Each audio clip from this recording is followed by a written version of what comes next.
Okay, let's get started. Thank you everyone for joining us for day 3 of our No War 2020 virtual conference. Today is our anti-war activists open mic session, and it's the first time we're doing an open mic session on Zoom. So I think this will be fun and really an opportunity for everyone to share your experiences and your activism and your poetry and music and other sources of inspiration today. My name is Greta Zaro, and I'm the organizing director of World Beyond War. World Beyond War is a global grassroots network advocating for the abolition of war and its replacement with a just and sustainable peace. And this conference had been planned for Ottawa, Canada, as our 5th annual global conference, and we had to shift everything to a virtual conference, obviously due to the coronavirus pandemic. So we're glad to be able to join with you all today through Zoom and have this experience together. So just to talk a little bit about the instructions for how we will run this session, we have a couple of different musicians that will be joining us today and sharing their music lined up. We have number 1, Sandy Greenberg, and we also have the Ottawa Raging Grannies. We also have with us today World Beyond War chapter coordinators from around the world who will be sharing with us what their chapters have been working on. And then also members of the public that are joining us, you are welcome to speak up and to share stories of your activism or anything else that you want to share with us. We are asking that you keep all of your remarks to 3 minutes or less so that we can make sure that everyone has a chance to say something during the open mic session. So please do keep your remarks concise to 3 minutes. And we will be using the raised hand feature on Zoom so that if you would like to share something during this open mic session, if you are on the phone calling in, you can press *9. That's *9, and that will send up your virtual hand for us, and we will unmute you. If you are joining on your computer or other device, you can click on the word participants at the bottom of your Zoom screen, and that will bring up a window where you can click raise hand. And again, we'll see that and we will unmute you. So that's some of the housekeeping for how we're going to run this session today. And you can also just simply use the chat box if you want to share any comments, poetry, whatever in the chat box, we can read it off of there as well. Before I turn it over to Sandy and introduce her, I also want to quickly turn it over to my colleague, Mark Elliott Stein, who wants to say a couple of words about our open mic session today. So Mark, go ahead. All right. First, I want to just talk about this 3-day conference, which began on Thursday. This is the finale. It's been wonderful. As many of you know, because you've been there, this is the replacement for the in-person conference that several people here have been at. I see some familiar faces right here looking, yes, who would be there right now, and I would be there right now. Many more people couldn't be there, but would be feeling the spirit of it by participating on it. So we can't do that. We are here instead. And I just want to point out how extremely important it is for our movement, and I think for every activist movement and every protest movement, to not only think about the mission, but to think about team building, think about community, think about relationships. So many friendships I've made at the 2 World Beyond War conferences I've been to. And so, you know, when we were talking about how we can move this whole thing from Ottawa to online, we liked the idea of an open mic because it just brings some kind of interpersonal and social aspect that, you know, I think is always there, but you know, to let it come forward. And I think it's a nice thing to do on the last day. So I hope many people here will give us some 3 minutes of who you are, you know, through a poem or a song or a story or anything you have.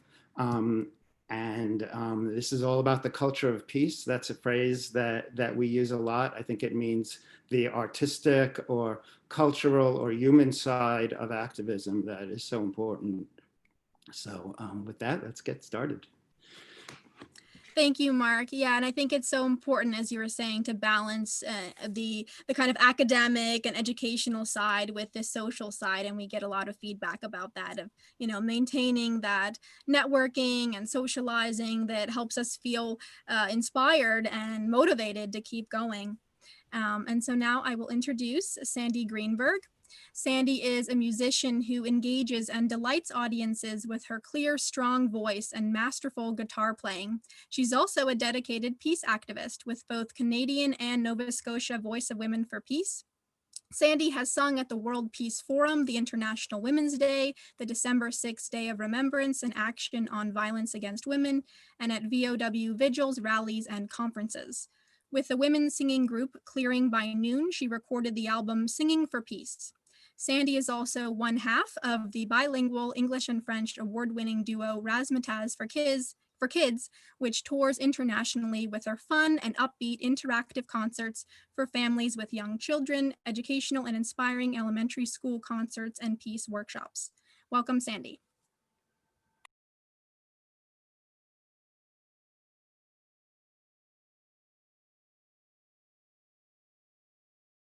Hi. Okay, I was thinking maybe you would unmute me, but there we go. So hi, everybody. I'm going to do a song that comes from the past of Nova Scotia Voice of Women for Peace. In 1983, Pierre Elliott Trudeau, our Prime Minister, gave permission to NATO to test cruise missiles in Labrador in Canada. And some of our members, our very esteemed matriarch, Betty Peterson, went up to Labrador to protest that, and she camped out with Innu elder Elizabeth Panashaway, who is still living and just wrote a book. And so one of our members asked me to write a song for Voice of Women, and I used that as a theme. So since that issue has is a bit of history, I've changed the words a little bit, but the sentiment, "It's time to study peace," comes from the song Down by the Riverside, "Ain't Gonna Study War No More." So that was also my inspiration. This is a great sing-along. If you feel like singing along at home, please do.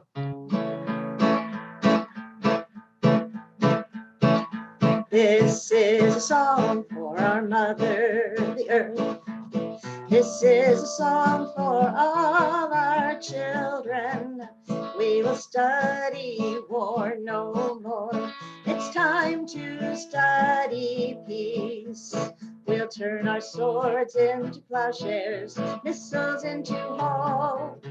Hope that war will cease. We'll sing it out with our voices. We'll say it with our hearts. It's time to study peace.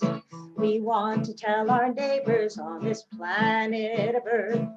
Want to tell our neighbors that we care about them. We will study war no more. It's time to study peace. People of all nations make up this world. People of all nations can live together. We will study war no more. It's time to study peace. We'll turn our swords into plowshares, missiles into hope. Hope that war will cease. We'll sing it out with our voices. We'll say it with our hearts. It's time to study peace. Don't spend our money on weapons in space. Don't spend our money on mass destruction. We will study war no more. It's time to study peace. Do spend our money on housing and jobs. Do spend our money on education. We will study war no more. It's time to study peace. Sing along. We'll turn our swords into plowshares, missiles into hope. Hope that war will cease. We'll sing it out with our voices. We'll say it with our hearts. It's time to study peace. It's time to study peace.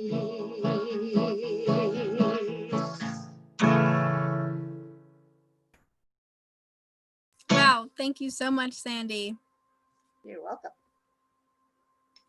All right, so now we're going to open up to all of the participants to share something. So again, the instructions are if you are calling in with your telephone, you can press *9 to raise your hand. Otherwise, if you're on Zoom on your computer or any other device, you can click on participants and then click raise hand. And I see one hand is already raised and more coming in. So Kathy and Wayne, I am now, oh, you are gone. Andrew Ward, I am now unmuting you.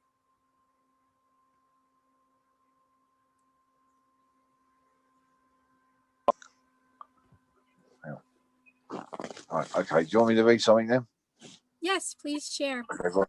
Hang on 1 second. I'm just looking at the WhatsApp. One second. I'll share this to somebody. You see, right? Hang on, one minute. Okay, right. Okay, I'll read this out. This is called For a Peaceful, Better World. Decarbonisation. No to deforestation. Stop global warming, or ice caps will be melting. Our islands will be drowning. Bottom of the sea, underneath melting ice caps. Fossilized virus. Bacteria is released. Is this a new pandemic? Sea underwater. Barrier reef is dying. Corals have been bleached. Once beautiful, now rotting. Can this ever be reversed? Trees have been chopped down. Now there's soy crops instead. Feeds the beef market. Human greed's priority over planet Earth's big lungs. Wildlife vanishing. Ladybirds and hedgehogs gone. Summers are hotter. No wonder there's extinction. Is it too late to save them? Fossil fuel greed. Shareholders speculation. Trade wars escalate. Nation state fights nation state. Imperialist arms trades. Can we stop this mess? Coal, oil, nuclear halted. Solar panels, wind turbines. Use recycled material. Stop the rich from non-violence. Create system change. Planet needs, not offshore greed. Save communities. Selfishness goes out the room. Consumerism will go.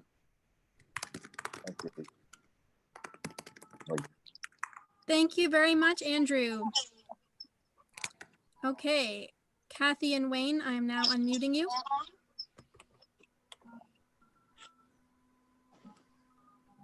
Thank you. I'd like to read a little poem called Opposites and then conclude it with a story about how kids are putting that into action. Opposites. Hot, cold. Little, big. War, wait. The opposite of war is not peace. The opposite of war is problem solving. That mistake of word and thought gets us in a world of trouble. The better we become at problem solving, the quicker war will slink away. Obsolete, counterproductive, foolish, done with, because we choose its opposite. Roll up our sleeves, face the problem, and decide what to do about it. Hot, cold, little, big, war, problem solving, opposites. And the story that shows how kids put that to work is, this is just a little part of it, a book called The Mediators, a chapter called You Better Knock It Off. Oh no, Tony said to Tad. Looks like something is happening over there between Max and James. The two mediators started walking toward the soccer field, though neither one of them knew exactly what they planned to do. Max told me he's been to mediation twice in the last 2 weeks, Tad said. I thought maybe that would help him stop fighting, but it doesn't look like it's working. I think he's in the habit, Tony said.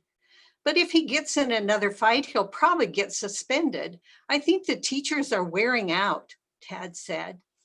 The yelling continued, so they walked faster. Max had a reputation for fighting his way through anything that bugged him. It had caused problems for a lot of people at school, including Max himself. Whatever James had done, Tony and Tad just missed seeing it, but there was no doubt that Max was very, very angry. You better knock it off, Max yelled, raising his fists in the air. His back was to the mediators, so they didn't see him approaching, but James did, and he waved at them. Then he let the soccer ball he was holding drop and gave it a hard kick. He turned and started to walk away from Max. "Hey, James, I'm talking to you," Max yelled again, "and I said you better knock it off." Then he raised his voice even louder to make sure James had heard as he finished what he had to say. "You better knock it off, or I'm going to take you to mediation." The mediators looked at each other, surprise showing on their faces. Looks like it is working after all," Tony said. Thank you very much, Kathy. Okay, now I want to call on Al Mitty, who is the chapter coordinator for the Central Florida chapter of World Beyond War. Al, you can unmute yourself. Okay, thanks, Greta, and everybody. I don't have any talents like the other folks, so I'm a chapter coordinator in Central Florida. Where I live is a very large retirement community of 130,000 people now, growing to 250,000. We are the county I live in has the oldest average age of any county in the United States. We have the highest voter turnout in Florida, and most of that's Republican. And 17% of our population consists of veterans, and we have the largest American Legion post, I think, in the United States. Our chapter now has grown with the help of Greta, with David Swanson, and all the resources that World Beyond War has made available to us. We've now have 280 people on our email list. We normally get between 30 and 50 people at our at our meetings when we have in-person meetings. Now that we've had to go to Zoom meetings, we only get about 15 people showing up. But we focus on education. In January, we had kind of a high point because David Hartso was here for 5 days or so, gave 2 very nice presentations, spent 5 nights at staying at my house. And so I got to know David and Jan fairly well, and cherish that friendship and getting to know both of them. We were hoping to have Father John Deere here, not that we were sponsoring him. John Deere was going to be on a book tour, and we were going to be helping him promote that in April, but with the coronavirus and all the pandemic stuff, that obviously got canceled. We're working with the Veterans for Peace, and we focus on education. Our last meeting, we had Mel Duncan from Nonviolent Peace Force present, along with John Ruwer, who's on the board of World Beyond War, and they spoke very well about the impact of Nonviolent Peace Force and that as an alternative to war. We are working with other peace groups. This is just starting now. Other peace groups in Florida to, we hope, create a statewide alliance so we can have a bigger voice with the public and also with the government officials and legislators. I guess that I'll say that our focus has been on education, but we have a lot of folks who are frankly frustrated and are calling for action. And this whole pandemic thing, I think, has pointed out for us the fact that the United States, as this country anyway, has no social, no security net, safety net for people, and a very weak social infrastructure. In fact, we don't have that great of a physical or digital infrastructure in this country. And a lot of that is because of the waste that we spend on war and the military and our government spends. And now we can, I think, safely assume look at this and say the waste that we spend is that, is leading to the death of Americans. So we've got a lot of people who are frustrated and angry and looking for action. So I'm looking for your help in that. Thank you. Thank you very much, Al. Okay, next I see Megascythe. You can now unmute yourself.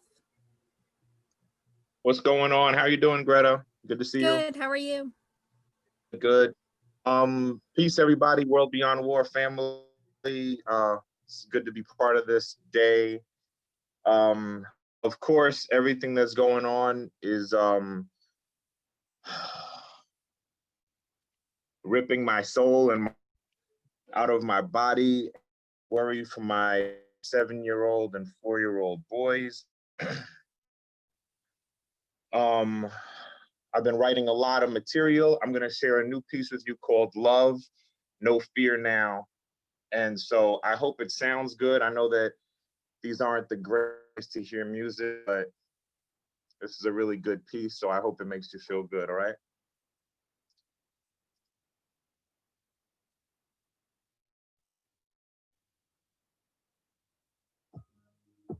Can you hear that music? No, only very quietly. How about now? We hear the beat. We can hear the beat. Okay. And you hear me talk? You hear my voice? Because I don't really, is that cool? Yeah. Awesome, awesome. Love, no fear now. Love, no fear now. Give me love. Now I want love. No fear now. Hands, get it right. Good hygiene could save your life. Keep your hands out your face, especially in a public place. Not least the last. Where take that class from Megascythe. You can save a life. Take your docs and not lots of light, no police taste. With a yes and a no, economy is closed over pathogens we can detect. The long incubation time in DNA fake and make the chain look correct. When in fact, you could be infected, impact someone else with that neglect. Let's face it, the president's basic. Unlike his office, this needs respect and love. Here now, we need love. No fear now, give me love. No fear now, you hear love. No fear now, I speak love. No fear now, I want love. No fear now, I touch love. No fear now, I give love. No fear now, I freedoms, defend our rights, and I'll tweet it to let you know. Gram long form on Facebook, YouTube with the live show. Our lives are material, more than the spiritual, milk for the flow. Don't sit back and watch as we get to March and let's see how far we go. Misinformation about hydroxychloroquine, close contact and bumping into me and ain't happening. I'm not dying for a country that just sees me as a good again. They don't even see I'm in the hood or wondering what hood. I want love. No fear now, give me love. No fear now, bounce to love. No fear now, let's make love. No fear now. No fear now, I hear love. No fear now, I speak love. No fear now, taste love. No fear now, hubris makes us vulnerable, also quite intolerable. Be the best to pull wool over these vegetables. I ain't living miserable. Race and hate ain't invisible. Take a knee, indivisible. While my rights ain't admissible. King is capital. Queen is corona. Who holds the crown? Owner. Who is the master? Who's the controller? Can he give it up? Can she pass us over? With love. No fear now, have love. Now more love. No fear now, we want love. No fear now, let's speak love. No fear now, let's give love. No fear now, let's teach. No fear, love. No fear now, diamonds. Oh, what a sound. Platinum, I got laying around. Gold, power to behold. Stars too rare to be found. Diamond, oh, what a sound. Platinum, got laying round. Gold, power to behold. SARS-CoV too rare to be found. I want love. Fear now.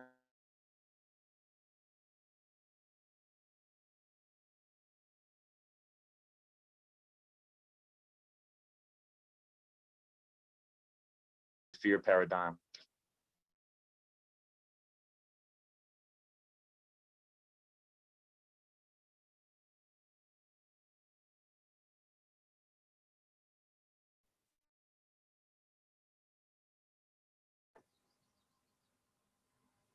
Thank you so much. You froze up a little bit at the end, but I think we heard the whole song. And thank you so much for sharing that. And Mega Scythe was one of our singers actually at our No to NATO Peace Conference a couple of years ago in Washington, D.C. Okay. Next, I would like to call on Arthur. Arthur, you can now unmute yourself. Hi. Well, I was going to tell you a story from the life of Gary Davis, the amazing world citizen #1 who lived for 65 years of his life as a citizen of no nation, only the world, and is the subject of the film you see in the back, We Are One, at onefilms.com. But Miles was so inspiring, I decided to switch to a different story. I love what Miles said about he said, with love, no fear. Now let's give love now. And it reminded me of a story from my childhood about my own dad. And that is, you're still seeing and hearing me okay? Yes. Yeah, okay. That is, my dad was, he was involved in very early civil rights efforts. We kids attended a summer camp that we were the only white kids at. We would often go to a church where we might be the only white kids and we'd be enjoying the incredible music and so on. So anyway, my folks, even before I was born, they would take kids from the inner city. You know, at that time, there was strict segregation in Washington, D.C. It was horrible. You know, blacks couldn't get a drink at the water fountain. They couldn't be in the same place. My daughter, Ora, who heads the Davis House in Washington, D.C., the Quakers had to set up this separate place because African diplomats who came couldn't even stay in anything but some flea-bitten hotel. So they set that up. And my dad was one of the Quakers. But one of the things that happened was he would take kids, he and my mom, we have wonderful pictures of this. They would take kids to the Washington Monument, the Lincoln Memorial. I mean, here they were growing up in Washington, D.C., this amazing city, and they never got to see these sites. So the people would stop and stare because here's this couple, my mom would be holding a black baby, all these kids jumping around, and they were like, what's going on? They would try to go to a people's drugstore to get some, even just water for the kids, and they couldn't get it. But one day they got back from going to the Pan American building where there were parrots in a glass enclosed cage thing and a whole recreation of the rainforest, and the kids were having a great time. And they get back to the neighborhood and there's a street fight going on and people are breaking bottles over each other's heads and bleeding and there's a soldier standing there. And the soldier says, man, I fought in 2 wars, but I wouldn't get mixed up in that mess. Well, to my dad, these are our parents of the kids. These are people in trouble. Where instead of fear, he saw love. And he just walked right into their midst and just stood there quietly, kind of drowning the energy. And one of them turned to him and said, well, you know, he started it, he was doing it, or I did not, he was doing this. So pretty soon they all gathered around him saying, he did this and who did that? And my dad was just listening. And just by listening, the fight energy began to dissipate. Slowly, people started to see the injured people and get them into cars to take them to the hospital. And my dad ended up breaking up this fight where this soldier wouldn't dare to tread. And he did it with just what Miles said, you know, with love, no fear now. And with no fear, we can change things. And I was watching on TV the crowd outside the CNN headquarters, with the dangerous confrontation, people throwing, projectiles at each other and all that. And if someone from CNN had just walked out there and said, hey, I'm president of CNN and I want to hear you guys with a loud, I want to hear what you're trying to say, because most likely they were there at that headquarters. They were hoping they could be heard on the national media. And if they would just been listened, if someone just listened, if someone approached them with love, that wouldn't have escalated into all the horrible violence. So I think Miles has the key. And I do want to invite everybody to go to click on onefilms.com to see the amazing story of world citizen #1, Gary Davis. And just to hold love in our hearts, because love is the most powerful force on the earth. When Jesus said, love your enemies, that wasn't a prescription for weakness or for defeat or being controlled. That was a prescription for the most powerful force on earth. And with that power, we are one, and we can all come together and win, and we can overcome these incredibly, seemingly impossible odds to build the world we choose. So thank you very much. And I'm enjoying all the stories. Thank you so much, Arthur. Okay, next I would like to call on Furkan. Furkan is the chapter coordinator for our chapter in Vancouver, Canada. Furkan, you can unmute yourself. Okay, yeah, thanks, Greta, and hello, everybody. As Greta mentioned, I'm in the Vancouver area, and I'm the chapter coordinator for the Vancouver area chapter. This chapter started last year, and it was after a process of myself getting inspired by the work World Beyond War was doing, and then attending their Toronto conference and a couple of their conferences in Ireland. And after that process, I decided it was a good time and to start up this chapter. So since starting up this chapter, we've had a few events, and the first event, Tamara came out, and she was here in the Vancouver area, and she gave a talk on militarism and the environment, and it was our first event, and it was a wonderful kickoff to the chapter, and we learned a lot from Tamara and got really inspired by her and her energy.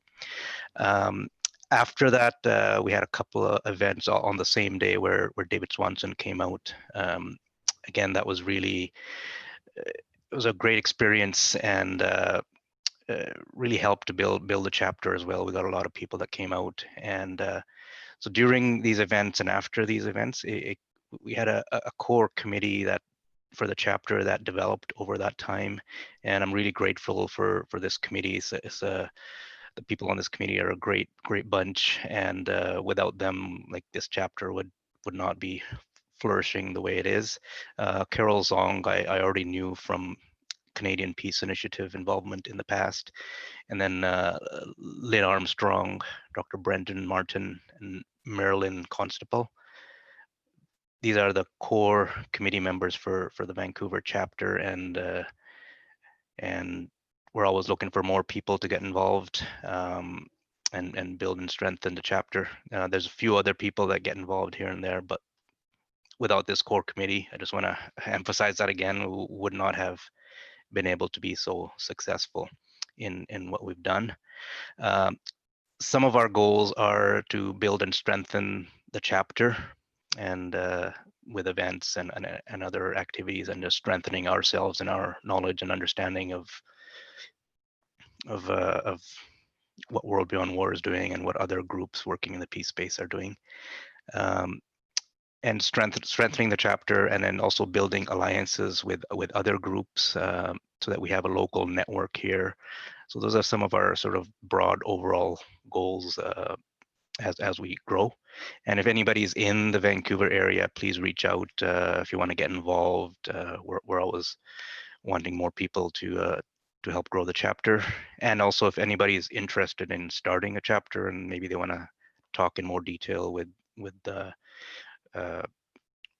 myself in terms of how I started the chapter and different thoughts and ideas, and always I'm ready to always talk with anybody. Of course, you would reach out to Greta first, but if you need some other thoughts and ideas, always ready to discuss with people.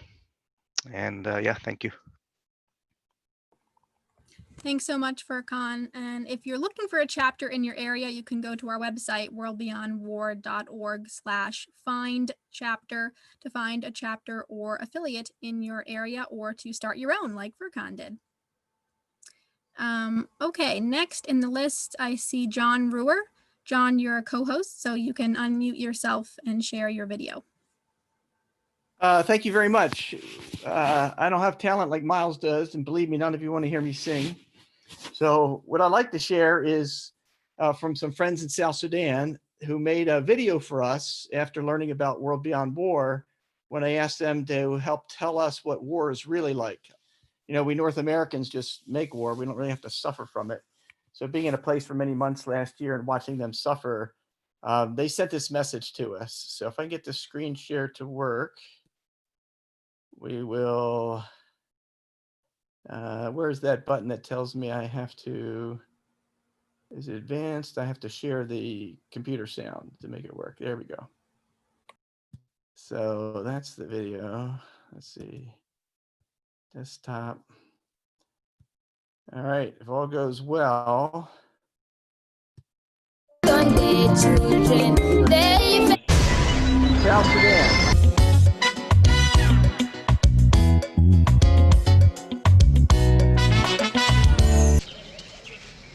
Dear brothers and sisters, members of WBW, I'm here introducing to you the people who are badly affected by the war, which is ranging all over the world. To introduce myself, I'm Reverend Elnama Jacob BC. I'm the Secretary General for the Interfaith Council for Peace, and we are now in the orphanage center of the Evangelical Lutheran Church of South Sudan and Sudan. These kids here, you are seeing, these kids are orphans. They lost their fathers, they lost their mothers, they lost all their parents. And the church, through interfaith, made it possible to go and bring them to this center where they're being taken care of. These kids have a message to pass to the world, and this message will be passed through the song that we are going to see now in this video. We are appealing to the world. We are appealing to all those who are having this need for war to stop war. War is killing our children. War is killing our country. War is killing our women. War is killing the nation, the development, and what remains is destruction everywhere. So as you listen to this song, don't look at how they dance, but listen to the message they are passing to the world through World Beyond War. My appeal to all those in authority, to everybody, organizations, is to join World Beyond War so that we work together to end all the wars in the world. Thank you very much. I have not much to say, but you will watch through the video that we have recorded and we are presenting to you. God bless you. Pass our regards from Western Equatoria, from Yambio, and from the Evangelical Lutheran Church in South Sudan, and special from the orphanage. To all those who are members of this conference, we are looking forward for your support, for working with you together for peace and development. Pass my regard to John, who introduced me to World Beyond War, and all the members of World Beyond War who are now in the conference. God bless you. Thank you very much. These are the mothers now who are representing the mothers and fathers of these kids. God bless you. Thank you.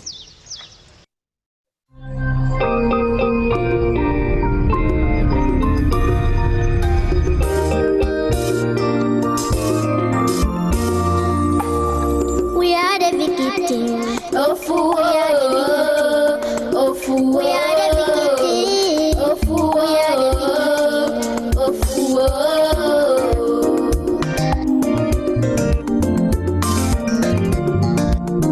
We are the orphans in orphanage center, Yambio, South Sudan.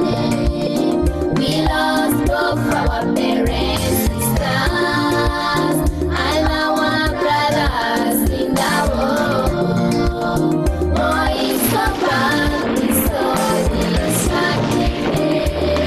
Our politicians so bold. Our politicians so bold. I lost both my parents, sisters and brothers when our village was badly attacked. God rescue me because I was in the toilet. All our belonging was also destroyed due to the heavy bomb, due to the heavy bomb.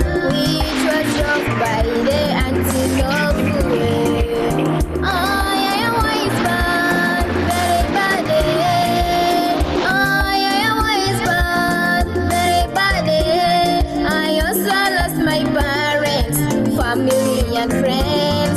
I also lost my parents, family and friends who used to care for me in everything, yeah. Who used to care for me in everything, yeah. We lost almost everything when our village was attacked by the using APC and men of smart guns. We were captured only to be released.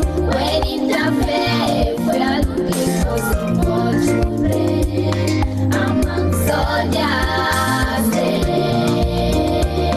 among soldiers.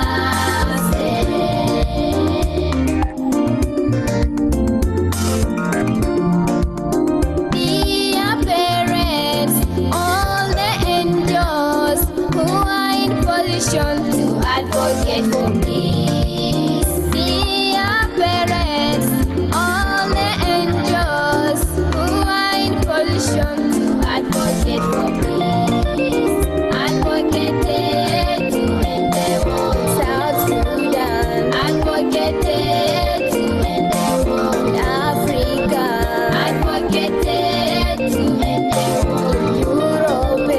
Advocated to end the war in America. Advocated to end the war in Asia.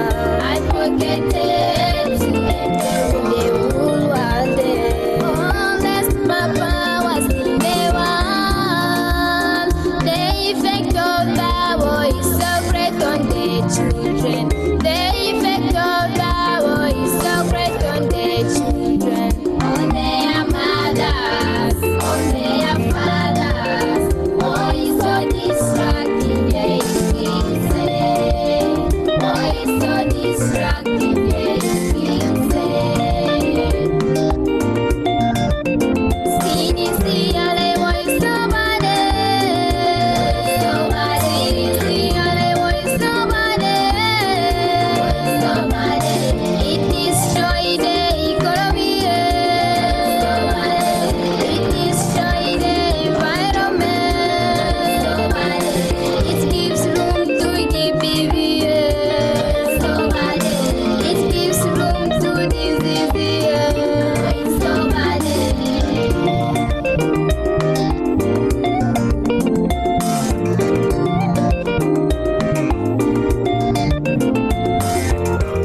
Oh, scientists say woman factor. Oh, scientists say woman factor. You are killing the one who answerable to God. You are killing the one who answerable to God. Dear parents, all the angels who are in position to advocate for peace. Advocated to end the war in South Sudan. Advocated to end the war in Africa. Advocated to end the war in America. Advocated to end the war in the whole world. Advocated to end the war.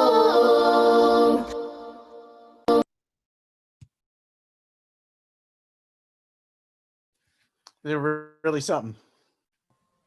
Wow, John, thank you so much for sharing that powerful video. And I see several comments in the chat if you want to send your email, John, so people can follow up with you and get that video afterwards. Yeah. And the group that put that on, the Interfaith Council for Peace Initiatives, are some of the bravest peacemakers in the world. Nonviolent Peace Force was working with them, but these guys are just pastors who in their spare time would go into the bush to meet with these soldiers who would come into the villages and burn them and rape the people. And the people, of course, don't want them back in the villages with the peace agreement, which means they have to stay and cause all kinds of havoc in the bush. And these guys go and reconcile these people to their villages. Just astounding to meet them. Thanks, John. And John is a member of the board at World Beyond War, and he spent 4 months in South Sudan with Nonviolent Peace Force. We have a large queue of people lining up, so don't worry. I see all of your comments in the chat and all the raised hands, and we will get to you. If you're just joining us, feel free to queue yourself up. If you want to share something, you can click on participants and then click raise hand, and we will add you to the list. You can also just type in the chat if you want to share something. And if you're dialing in with your telephone, you can press *9 to get in the queue and raise your hand.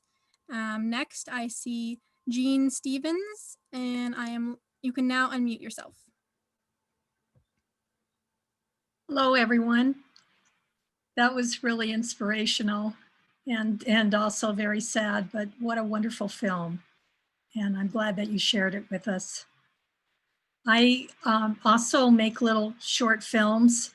I've made 3, and I didn't know that one could share them, but one I had in a film festival that I put on.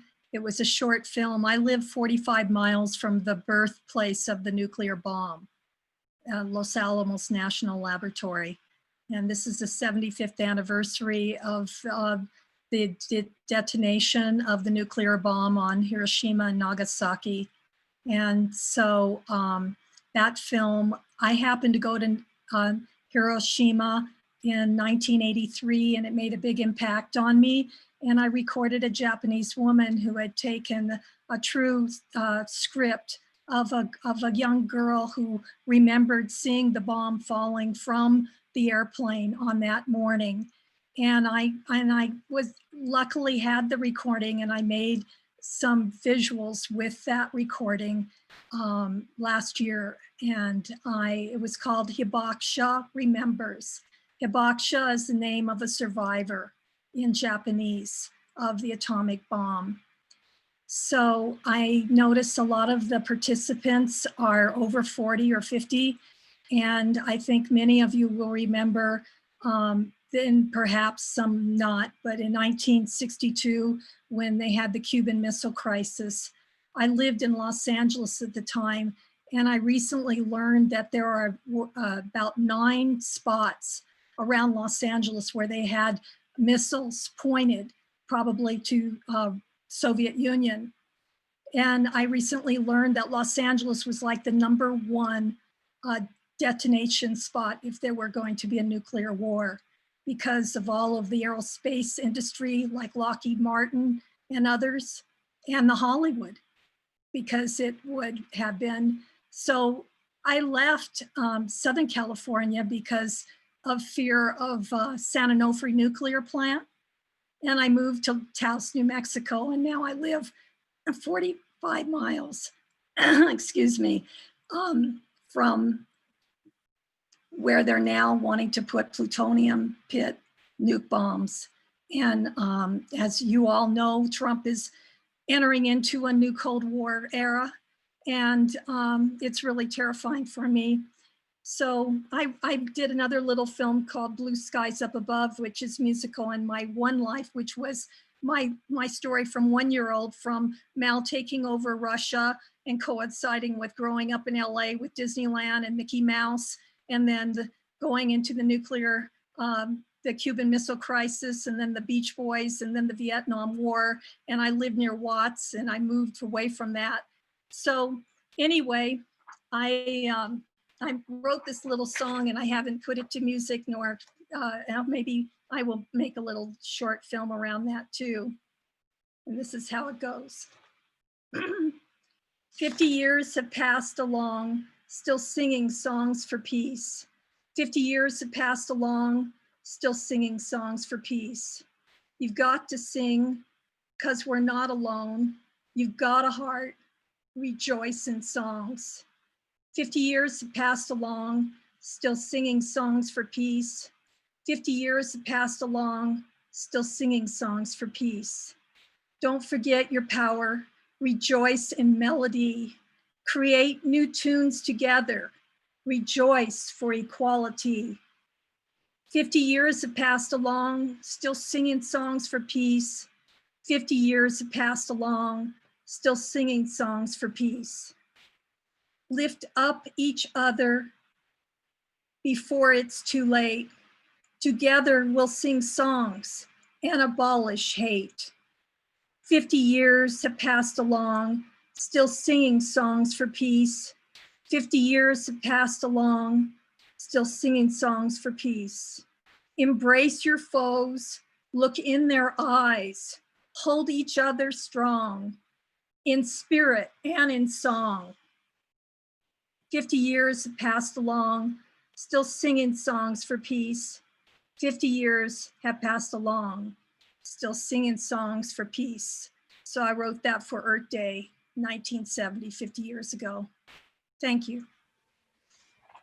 Thank you so much.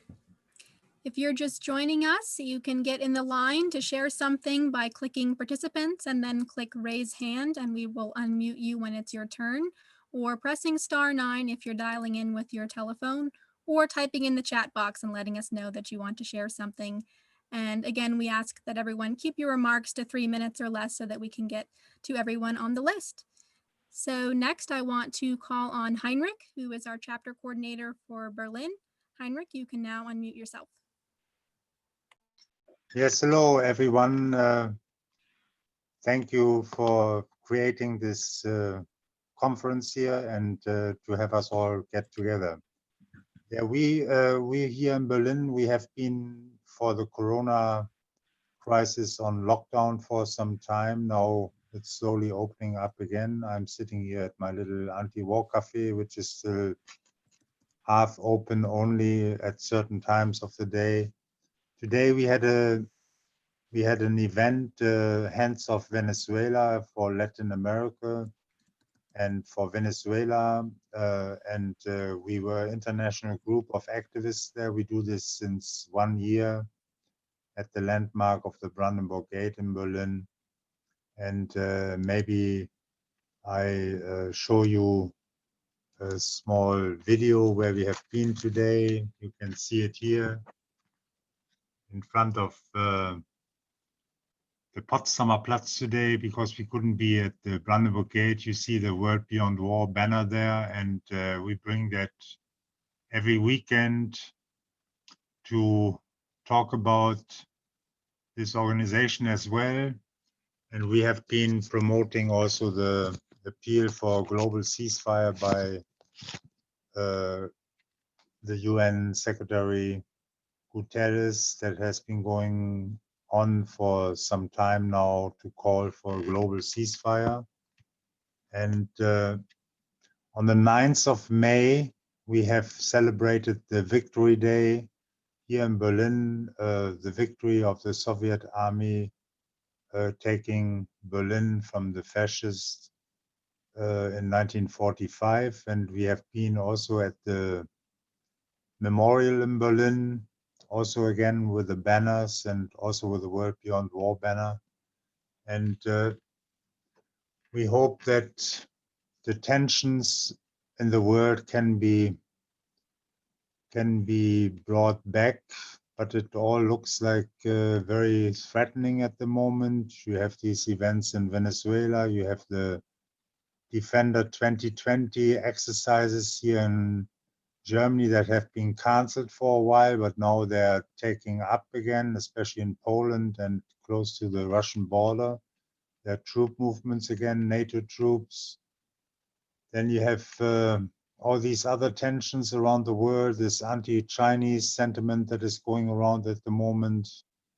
And we also have been talking about the Black Lives Matter movement today in Minneapolis. We did a little short statement about that too. And we are in solidarity with all these people who are suppressed and oppressed around the world. And it's very good to be together here in this group of people who are peace-loving and trying to bring these ideas around the world and to spread the idea. And I hope we be together at some conference again soon. I was in Ireland the year before, and this year I wouldn't have come to Toronto, but it's a pity that the conference didn't take place. And I sent my solidarity from our friends here in Berlin to the whole group, and thank you so much for organizing that, Greta, and hello to everybody again. Thank you. Thank you very much, Heinrich. Okay, next we have Jean Haskell from Philadelphia. You can now unmute yourself.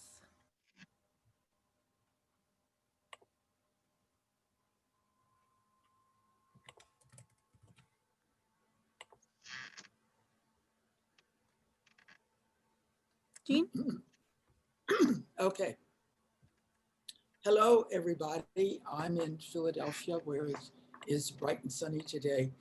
And we are part of the Granny Peace Brigade, Philadelphia.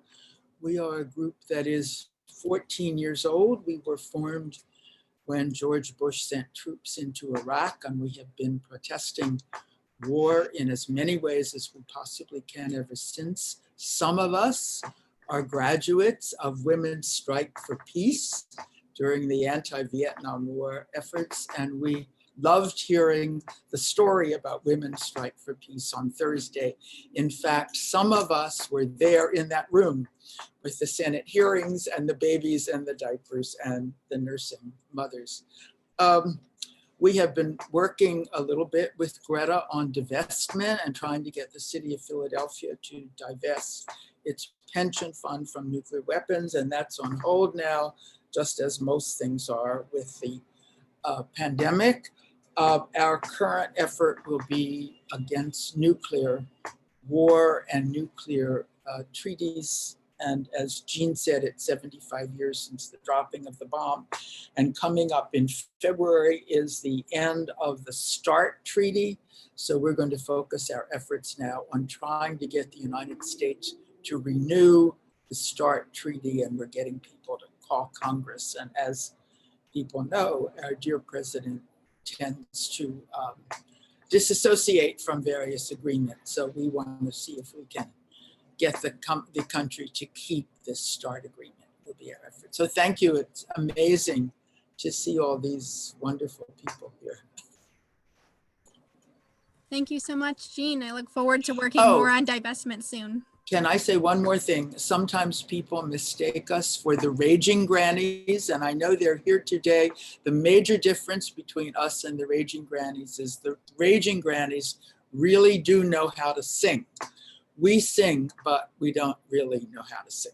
So they are the singers. Thank you.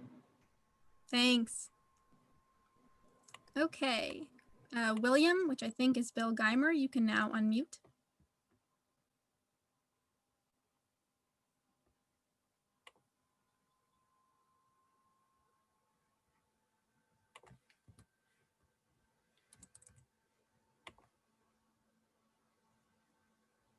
Bill?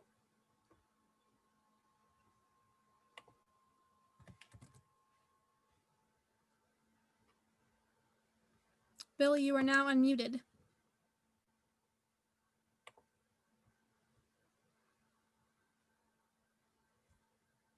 We can't hear you, but you are unmuted, I see. Can you try talking?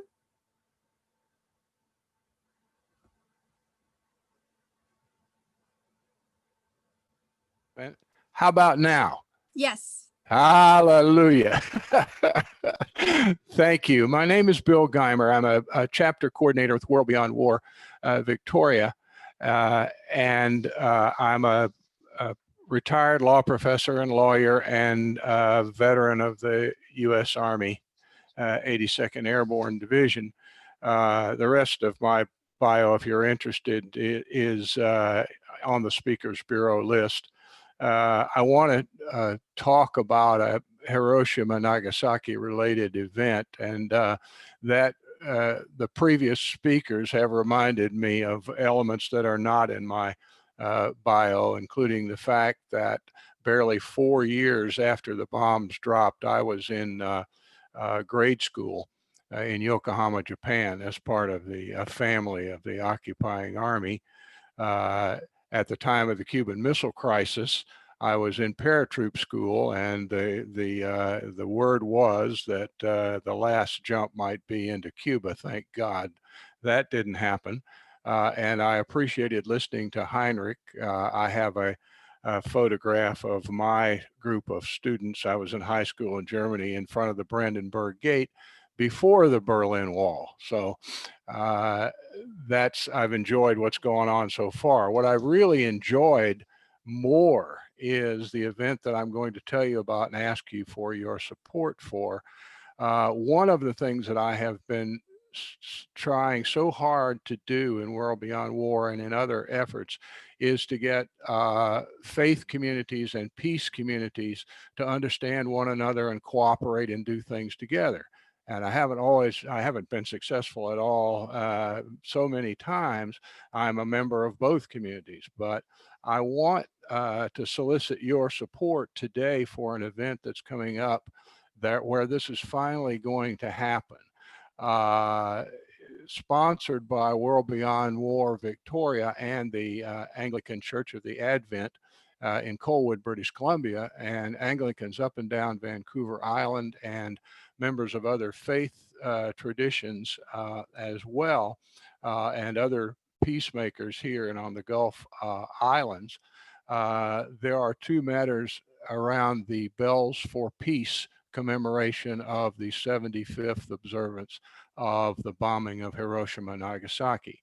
And the week of August 3rd through 9th will be designated Hibakusha Remembrance Week. We are working to have church bells, including the bells of Christ Cathedral in Victoria, where the Queen goes to worship service when she visits us, and handbells and any sort of other recognition of the event itself at 8:15 in the morning, local time, wherever you are, just use local time, 8:50 in the morning on the 6th, and 11:50 in the morning on the 9th, the time the bombs were dropped. That latter time is subject of some discussion, but some of the reports have that time. The other part, which I seek your help for today, that is very important, is that on the 6th of August, there will be a virtual event that will be open to everyone. And the faith communities and the peace groups are working together to build the audience for this. So I want to use the remainder of my time to tell you about the people who will make this presentation. They are known to some of you, and I have seen their presentations before, and everyone really needs to see it. Dr. Mary Wynne Ashford is past president of International Physicians for Prevention of Nuclear War, which won the 1985 Nobel Peace Prize. She has been a leader in the disarmament and peace movement for decades. She has worked with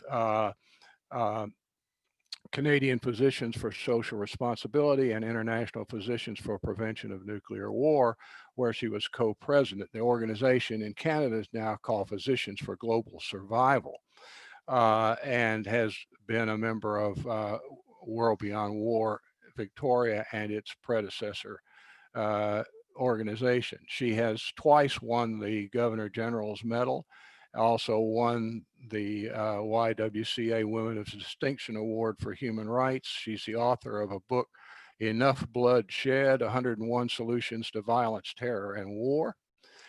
She does this presentation along with Dr. Jonathan Down, who is a pediatrician based at the Queen Alexandra Center for Children's Health in Victoria and an adjunct professor at the University of British Columbia and Victoria.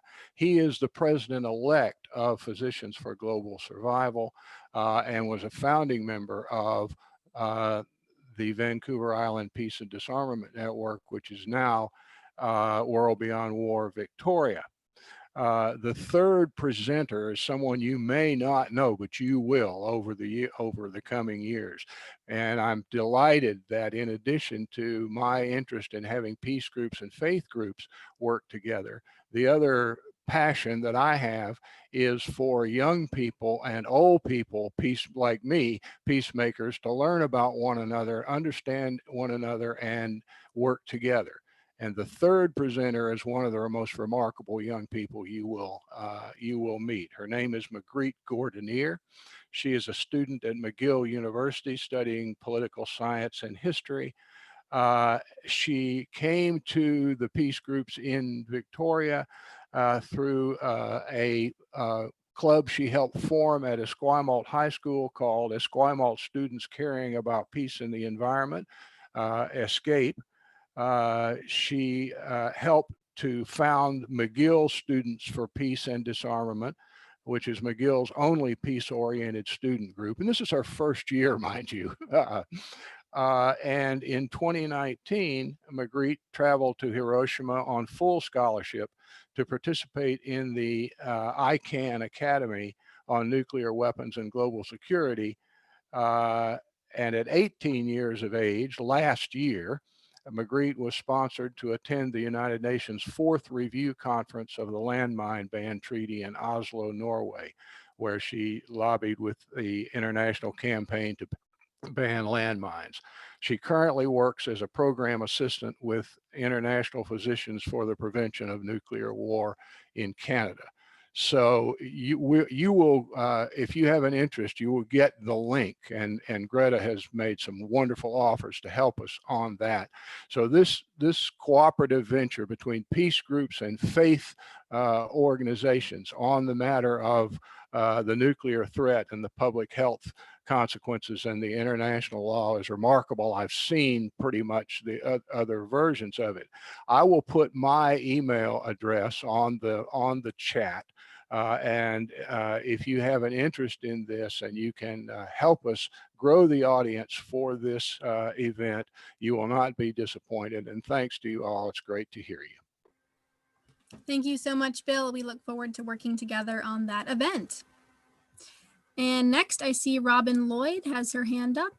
Robin, you can now unmute yourself. Yes, there I am. Can you hear me? Yes. So yeah, my name is Robin Lloyd. I'm in Burlington, Vermont. I'm a member of Women's International League for Peace and Freedom.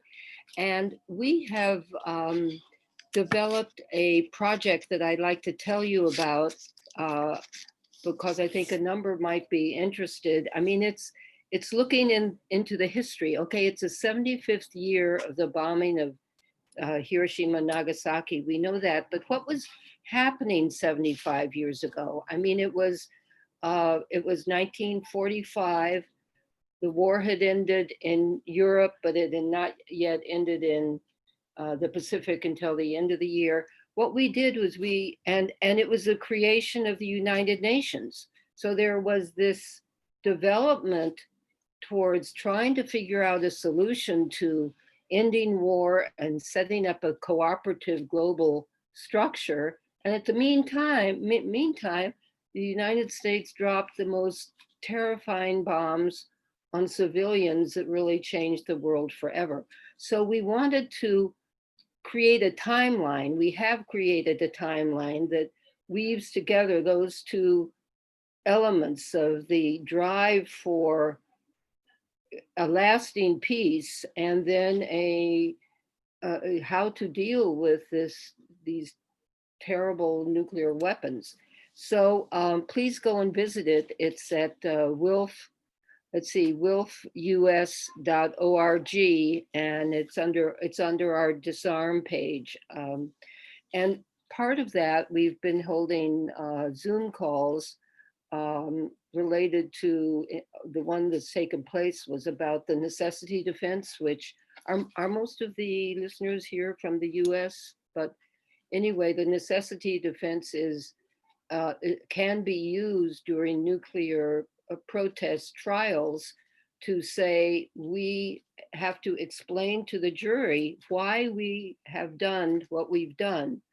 For example, go into the Trident submarine base and pour blood on the bombs.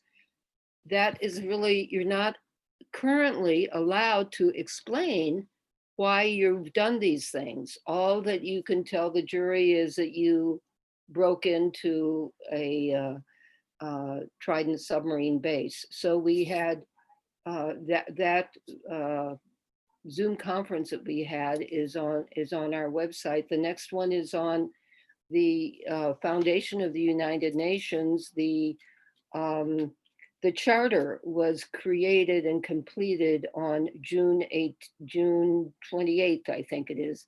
And we are holding a conference there to look at the origin of the United Nations and what could have been done to have made it more effective in our day.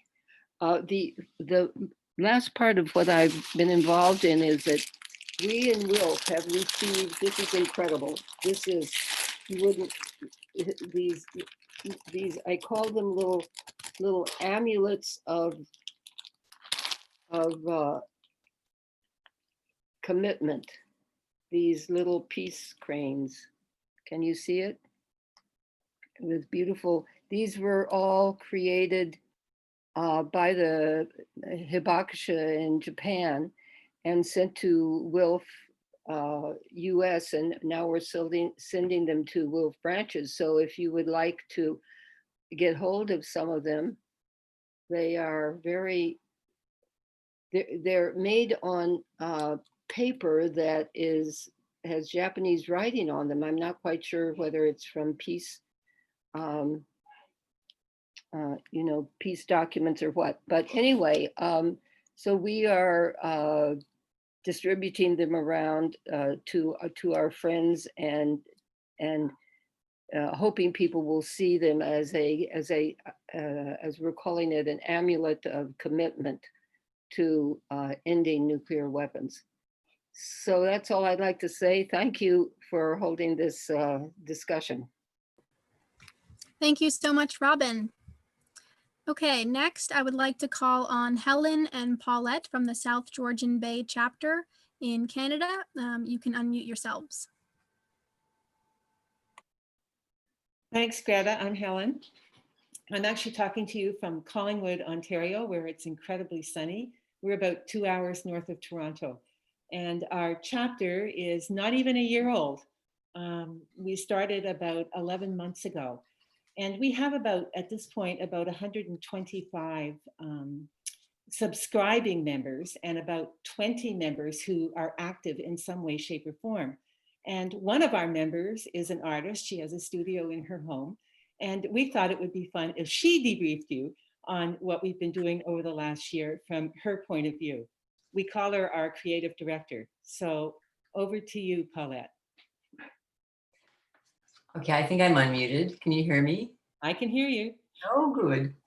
Thanks, Helen. And hello, everybody. This is a wonderful opportunity and a wonderful conference. As Helen says, we're really new at this, and I'm impressed and a bit mollified by all the wonderful things that you who have been in the business for so many years have done and are doing. Anyway, we had to start somewhere, so we had a party on the 21st of September to celebrate the World Day of Peace. And I created a poster, which you may see behind me, that was at the entrance to our hall, which I just happened to be in the local Legion Hall, ironically enough. They were very gracious. We had about 150, over 150 supporters, 15 supporters there. We had an information table that had World Beyond War literature on it. We had decorated baskets for donations, which we eventually got around to passing. And we had a peace poster that was kind of a challenge to make, but because the room was large, and we just rolled out a great big roll of butcher paper and finally got it done. Can you see this? There we are. There we are.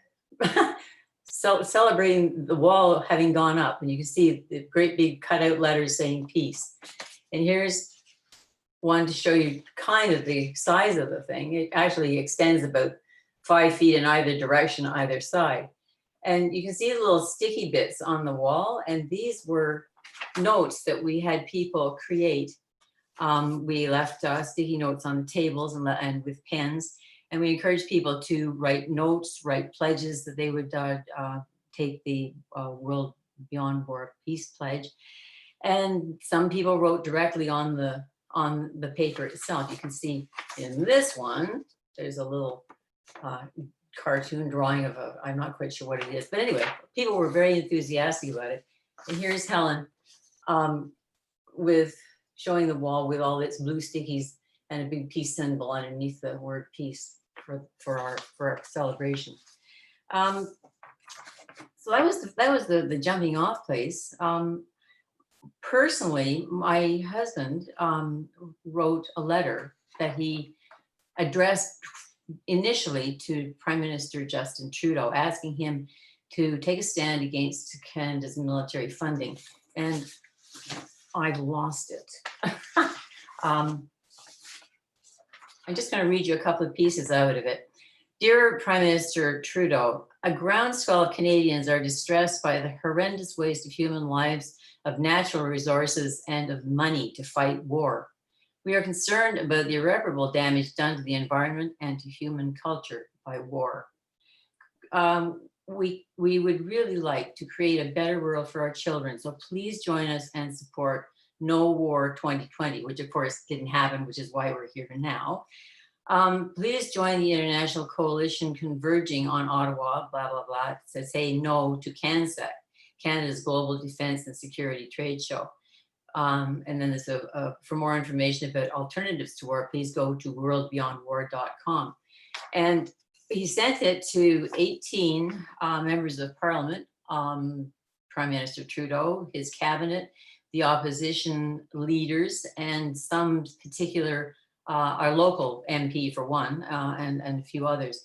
So, and we also talked about it in our local meetings, and we encouraged everybody in there to send letters to friends and people who might be interested, and just try and get some sort of momentum going to get a bit of a mail trail going.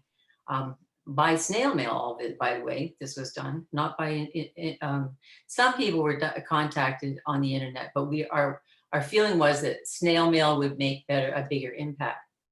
And finally, Helen and I, after much, well, Helen mostly, with great patience, directed me in her vision of what our logo, Pivot to Peace, should look like.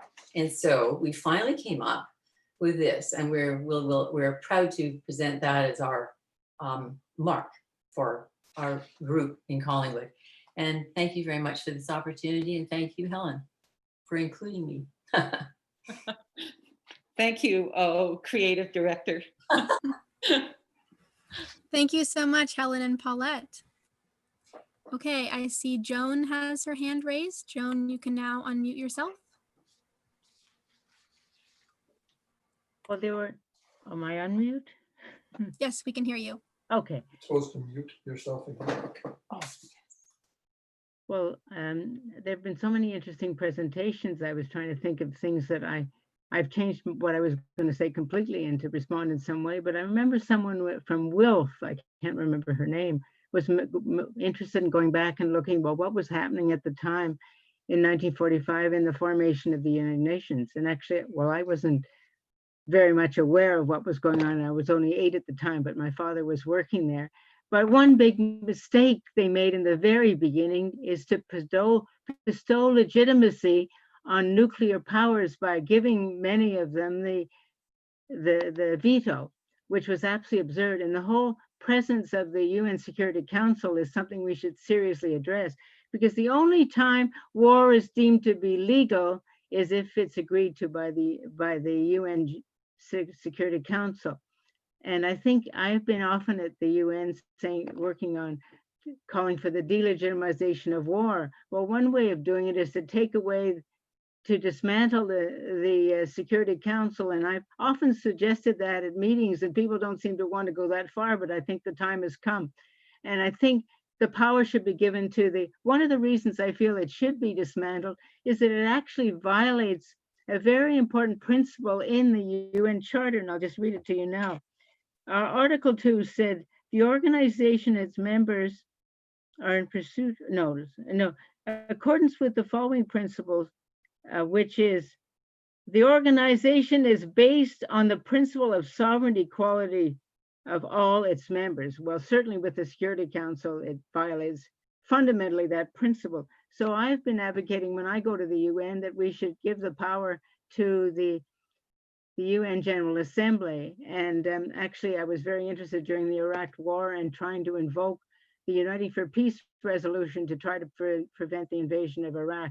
And what happens with the Uniting for Peace resolution is that if the UN security can't decide or have enough votes to support an invasion, then the responsibility goes back to the UN General Assembly. Well, I think that's a very good precedent for saying, well, maybe that's what we should do all the time, because the UN General Assembly certainly embodies the principle of sovereign, sovereign equality.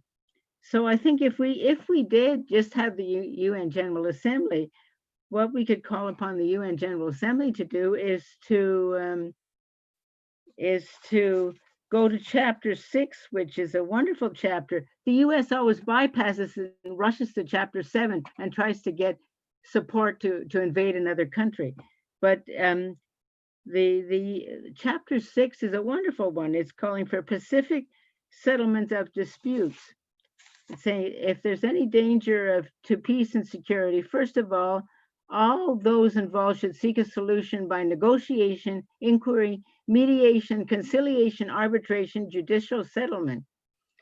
And I think that's very important to that all countries, if there's any chance of to go to chapter 6, and I even had a chance to speak at the UN one time where to some members of the Security Council, and I said that was the important thing, to make sure you do not skip chapter 6 and go directly to chapter 7. And I was really surprised at the response of the US. The US wasn't there at the time, but the response of 4 of the countries said they thought that was a good idea. Well, I'm surprised that they haven't thought of that themselves before, because that's obviously the best thing to do. So I think after that, there's a provision, and there's a provision also under Article 36, which is really important. The United Nations General Assembly should consider that legal disputes be referred to the International Court of Justice, which unfortunately the US is not a member. It left when it was charged with landmines in Nicaragua, and it hasn't come back since. And so given the disastrous consequences of war, under no condition or consequence should war be legal or just. And I just like to, another thing that I've been very concerned about over the years, I started a project called the Global Compliance Research Project, and I wrote a book on what governments had addressed internationally. So I always used to go to the UN and remind them of what they'd already agreed to and expose their hypocrisy. And so this is a wonderful statement of a precedent that actually happened in Canada at a Vancouver conference at Habitat 1. And I think this is one of the most wonderful statements I've really heard, one of the most wonderful statements that has not been implemented, that I've heard to come out of the UN. It says the waste and misuse of resources in war and armaments should be prevented. All countries should make a firm commitment to promote general and complete disarmament under strict and effective international control, in particular in the field of nuclear disarmament. Part of the resources thus realized should be utilized so as to achieve a better quality of life for humanity, and particularly for the people in the developing countries. I think that's a wonderful statement. I try every time I was at the UN working on a petition of some sort to try about delegitimization of war, I would always include that statement. I think that's really important. Thank you so much, Joan. I'm going to move on because we have a long list of people. I went too long. Sorry. That's okay. Thank you so much for sharing all of your ideas. And I see lots of comments coming in on the chat as well about this topic. Next, I want to call on Nimatula. You can now unmute yourself.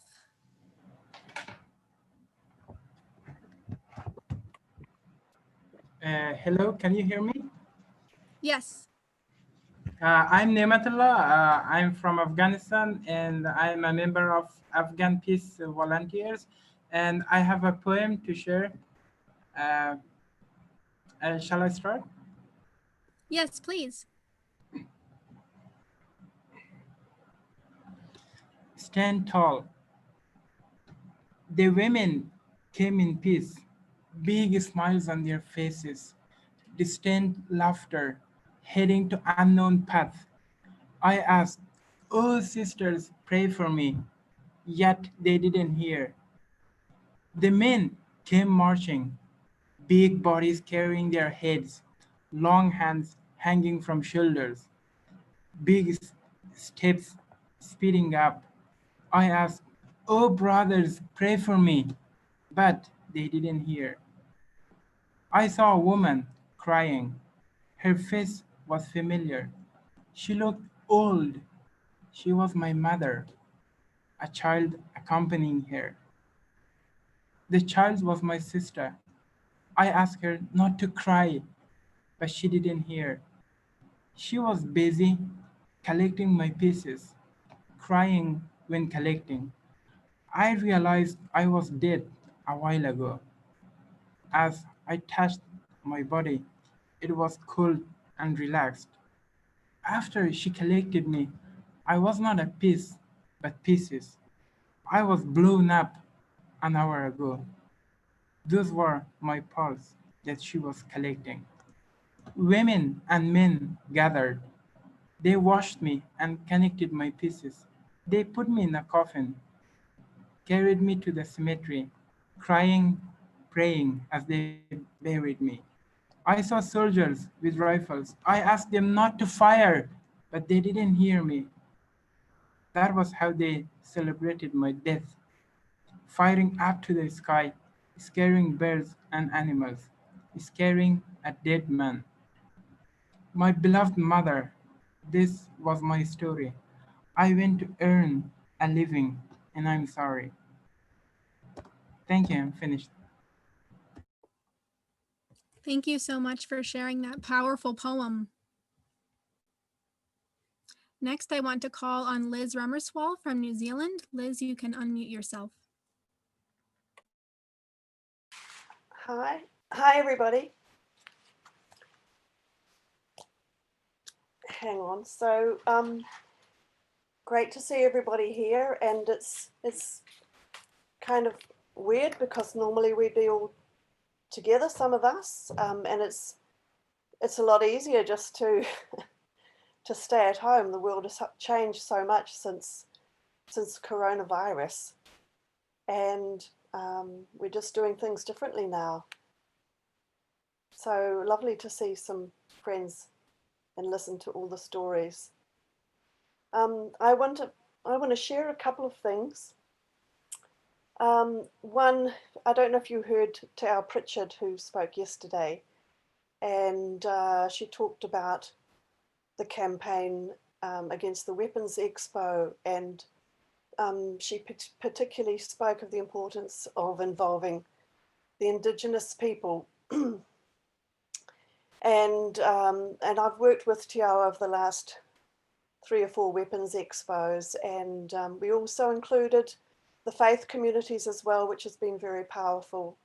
But the history of non-violent direct action is very strongly rooted in Aotearoa, New Zealand, dating back to before 1881, before Gandhi actually.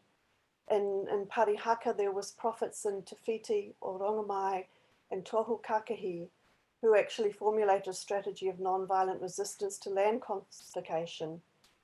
And then again in the First World War, 1914, Princess Tapuia, who's the daughter of the Māori king, she actually, when the Māori men were asked to go and fight in the First World War as a pacifist, they refused. This Waikato tribe refused to go and fight. They were imprisoned, and she would she would go up to the prison and sing to them and bring them food. And what she said was, Listen, listen, the sky above, the earth below, and all the people assembled here. The killing of men must stop, the destruction of land must stop. I shall bury my patu in the earth, and it shall not rise again. Waikato, lie down. Do not allow blood to flow from this time on. This Te Puia Herangi, and I have permission to share that with you today. So the work here continues in Aotearoa. We've been doing, one thing we focus on this year is working on a campaign to create a ministry of peace. And I'm working with other peace groups that are already, as well as other civil liberty groups as well. We're working with the United Nations Association. Last year we did an action to move the nuclear money. Also working with the Pacific Peace Network, which has recently got restarted through the Independent and Peaceful Australian Network. And so that's exciting. We've got the film Soldiers Without Guns that we've been showing around, which is about the very successful peace effort in Bougainville earlier on. Yeah, it's there is a lot to do. There's also the RIMPAC conference, that's the RIMPAC military exercises that are happening in the Pacific. Some of them have been cancelled already, the land-based ones, and so we're supporting a campaign to stop that activity. There were planned for 26,000 troops from all over the world to be based and carried to exercise for war. And finally, I just want to share a beautiful poem that was inspired by one of the first songs we saw. And it's by Michael Lernig, who's an incredible Australian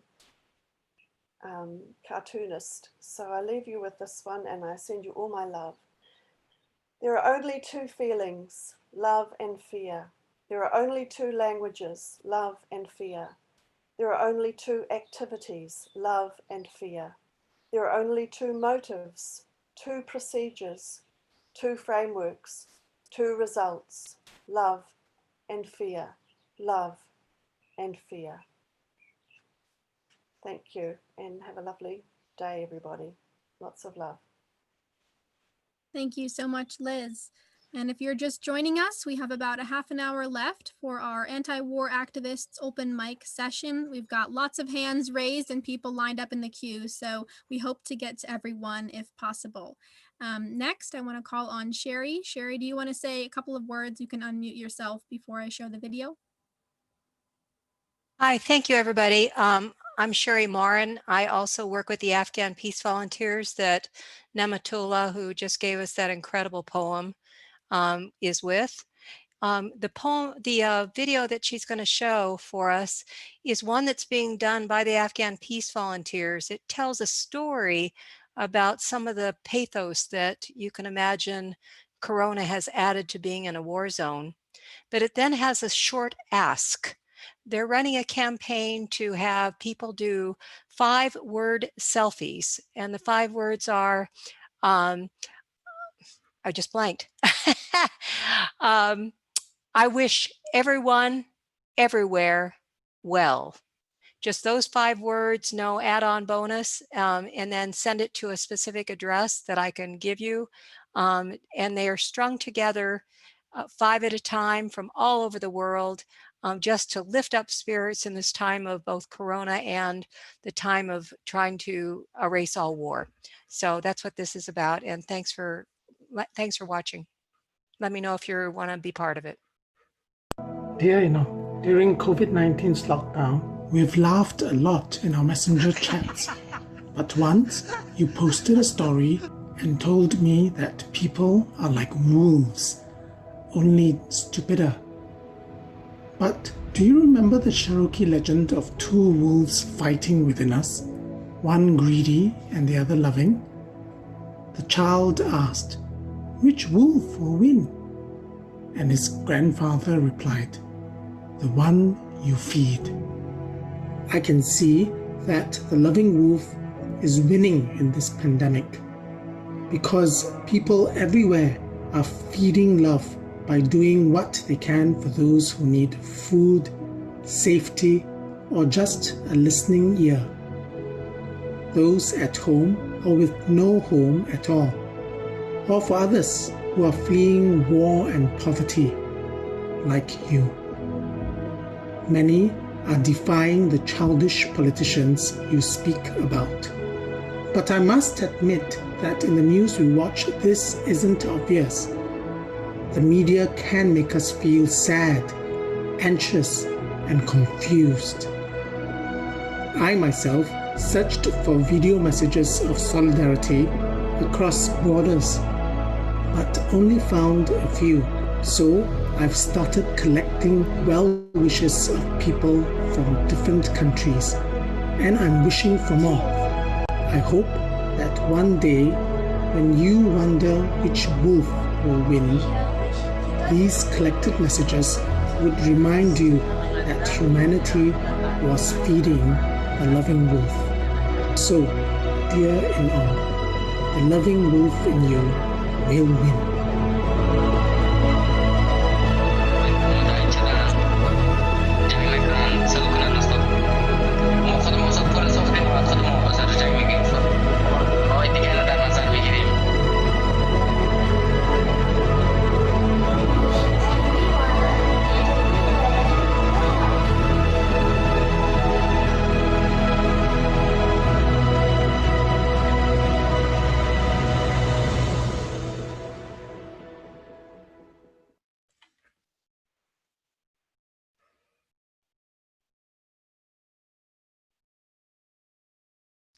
So just put in the chat if you'd like, if you didn't get a chance to write down the address and would like to participate.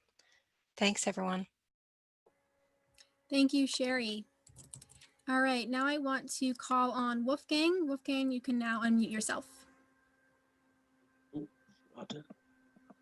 Okay, you hear me? Yes. Good.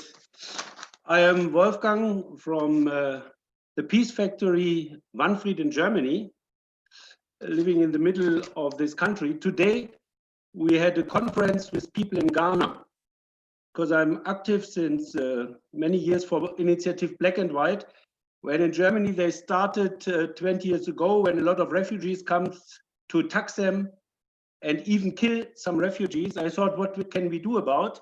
Why do young Germans do something like this? And I thought they have no idea why the people come to us about their living situations. And secondly, they have no personal experiences. So from this time, since 20 years ago, with refugees from Africa to German schools, we have reached 500,000 young people here. And then they see, oh, they are human beings as we are.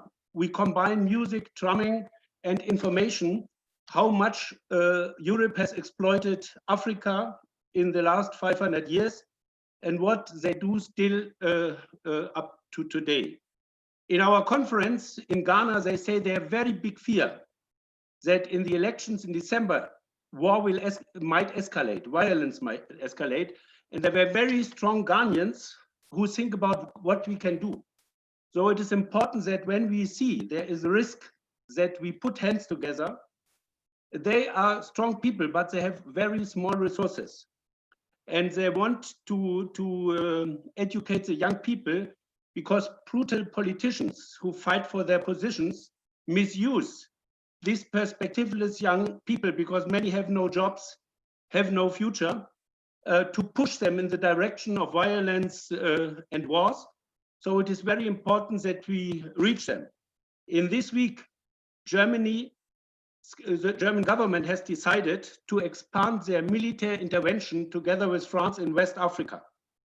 So last week, we tried to bring peace activists from West Africa, the French and English-speaking countries together, that we should not only say we don't want interventions, we should try to develop alternative political proposals in which way, on a peaceful way, we can stabilize these countries.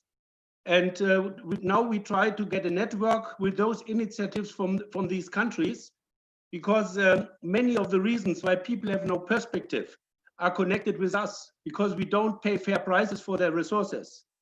We sometimes, even our governments support dictators if they get the resources from them, and they try to take their markets for their products, because it's their main point, not that the African economies can develop independently. So if people are interested to cooperate with those African activists in Ghana or in the other countries, we would like to cooperate with you. That Ghana is one of the most stable countries in West Africa. And if this goes down, it will affect the whole area. So, and I can tell you, last year we had a workshop in Ghana about how to overcome the reasons why people have to flee. So we spoke with teachers, how you can teach your pupils that they build Ghana instead of just dreaming from Europe. And in this direction, we want to go ahead. What secondly we try, like you all, we told the contradiction we show them about this virus and the spending for weapons. Yeah, this money, if we could use it, we could have a global health system. And if in one country there's no health system, it will has effect for us all. Because if the virus doesn't know borders, it will jump over borders. So this virus, we can give the people the idea of the Universal Declaration of Human Rights. If one part doesn't have human rights, at the end we are all affected. And I think the lady who spoke, Johan, about the United Nations is very important. We must say, in Europe, we could never have bring such an idea. It were the Americans. This we must say, Roosevelt and especially Henry Wallace. Naturally, they did it from my point because they wanted to mobilize the Americans to go to war. They didn't want to go just to make a war, win, and then the next one will be the dominating power. So they promised we create a world without fear and need for everyone. Therefore, we said on the 8th May, it was only a half of a liberation. It was good that Germany, the Hitler regime was defeated, but for what they fought, a world without war, a world with dignity for all, we have not achieved it. Though this second winning, we still have to work together. And from my point is, we should not say what we don't want. We have to say what we want. And I think the Universal Declaration of Human Rights and the UN Charter, besides it has to be democratized, are very good program where we can unite globally.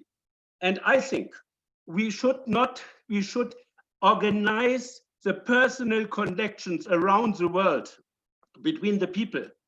That we have today internet, we have foreign languages, we have education higher than ever before. And we can use it to bring the world together, especially, I hope, on a cooperation of Russian people, of Chinese people and Americans. We have to develop it from down up, and on this way go against the escalation. The risk of a war between China and US is very, very high. And this might be the end of mankind. So we have contacts to Russia. In the Gorbachev time, I was several times in Russia, because I really think if people come together, it will touch their heart. And then we have a chance to, together with the UN Charter and so on, that we can develop the unity from down to up. And one point of the UN Charter I want to mention, in Article 55 is written, without social stability, you can't get peace. If people have no perspective in life, this was the reason why Hitler won. He won because many people had no chance, were desperate in life. And then these extremists have their chances. So in chapter 55, it is written, the people, all states have to work together that everyone, everywhere has a social stability. Therefore, peace and social development is very much connected. So if we want peace, we have also to cooperate, start cooperating for social welfare for us all and for justice. Thank you. Thank you very much, Wolfgang. All right, we have a lot of people lined up and we will try to get to everyone. We may not, but we will try. So now, Erica Lee, you can now unmute yourself. Thank you so much. Can you hear me? Yes. Thank you so much. I'm a part of a a capital investment firm called AMV Investments. We operate from word of mouth, and we're financing the revolution. We help people with essentially what is universal basic income, and we're working simultaneously to make sure that people have the consciousness to uphold true prosperity while we get resources in the hands of movers, shakers, and change makers. We're having great success with this, even amidst the most significant financial downturn in the stock market since 2008. We paid all of our investors, which was an incredible accomplishment, and encouraged me to keep reaching out to people such as yourself. If there's a investment of $10,000 or more, we offer 5% a month. This is not a year, that would be 60% a year. And I would love to extend the invitation. There's been many people asking if we could do a webinar series after this, which I would be delighted to do, to answer questions, to get clear about what is happening, because the people that are ready to have additional resources added to their mission, I'm happy and honored to have discussion with. If you could write down my email address if you're interested, with your permission as the host, if that's okay. My email address is Erica, ERICA, at Prasada, PRASADA.co. And I would love to hear from some of you. Please know that questions can be answered, but the first thing a lot of people go to is, that's too good to be true, or there must be something evil or vindictive about it. And I assure you the research has been done, and we've been making great organizations great amounts of money. And my mission is to continue to see that. I posed the question because I heard someone yesterday say it's scary for someone to have $1 billion. And a little bit of an exaggeration, but perhaps not. If we all had adequate and abundant amounts, it wouldn't be so scary. It's just that there's such a big gap.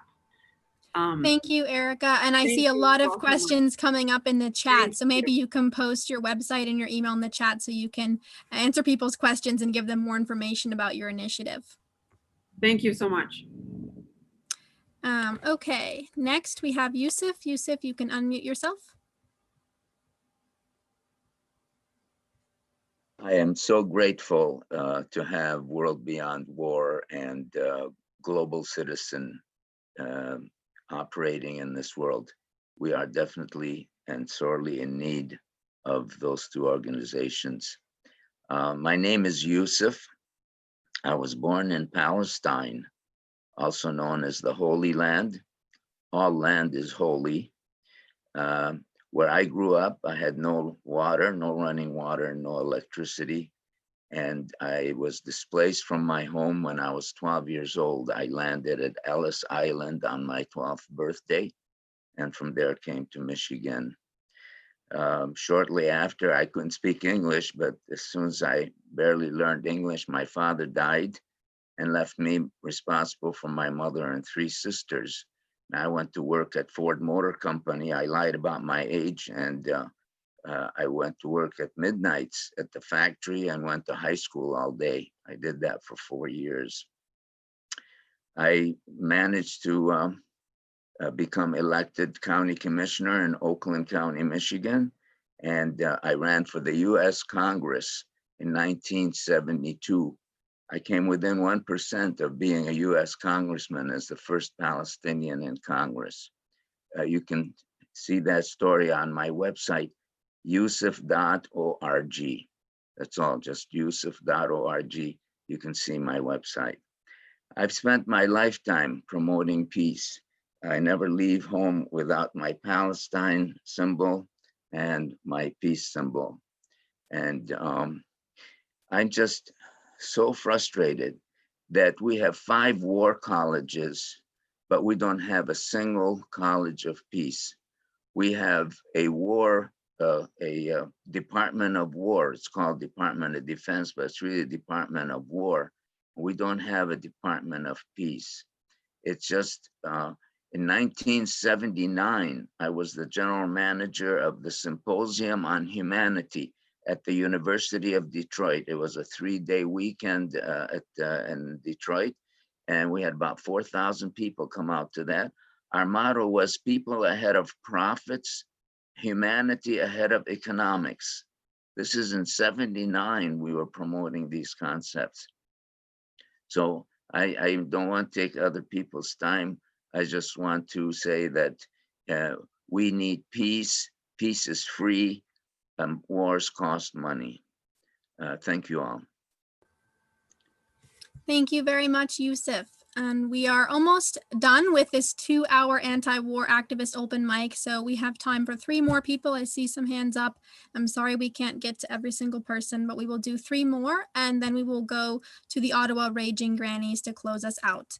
So next I see a number starting with 207. You can now unmute yourself. Hello? Yes. Is that me? Oh, Yes. wow. Yes, I'm not from an organization at this point. I've been very much anti-war and anti-germ war, particularly anti-nuclear war, anti-germ war, stemming from the 60s when they were trying to change the rules, and now we're beginning to see the fruition of it. We're having problems connecting the various organizations such as peace and religious groups, etc. Everyone is concerned. There's 2 things. I love that song, fear or love. You know, it's either love or fear. And yes, we have a lot of issues right now, but it's still the same issue. The same issue is we're paying rent for everything. The land, earth lords are renting the earth, and we have to pay dinero, whatever. We have to pay dollar to survive. And so we all get sucked into the economics of it. And I really love what the speaker just said before me.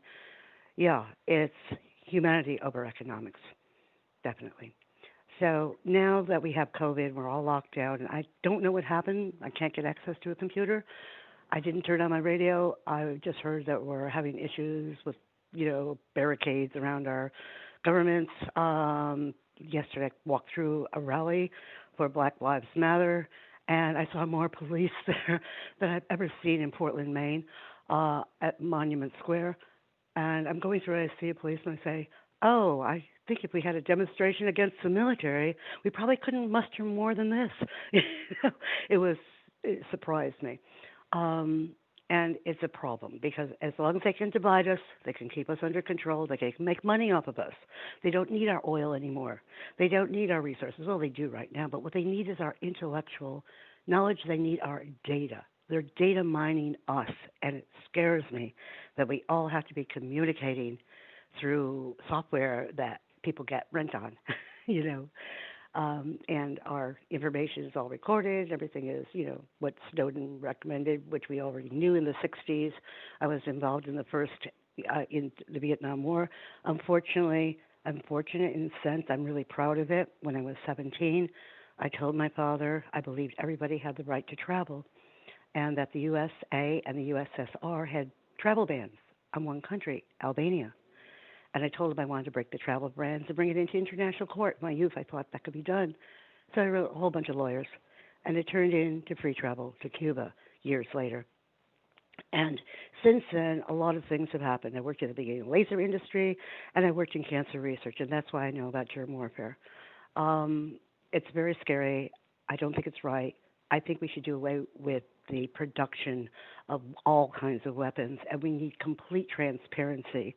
We don't need people hiding behind a whole bunch of levels of patents and still working for the government looking like they're health department people, And still, I know from my cancer research, I was told, and I quit my job in the middle of the Vietnam War in 1968, that Department of Defense was going to help us recoup our losses when we lost our germ-free animals so that we could just inoculate them with something and do away with their immune system. That has been terrifying me. I've tried to speak out, but because you don't have the data in your hand, I left as a lowly assistant, lab assistant, and decided I wouldn't ever touch cancer research again. Since then, it's been very problematic as I see things coming down. I mean, I expected this. I expected it to come from the health department, the lockdowns, the different manipulations, get us all on digital currency, to really have economic control over everything we're doing. And I was shocked just recently to find out nuclear weapons production isn't illegal.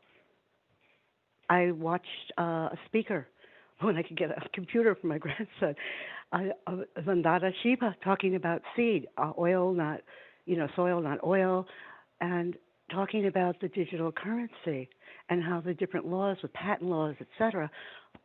I'm going, yes, that's right. We're renting out our knowledge, our information, and it's being used to make sure that we continue to pay our rent.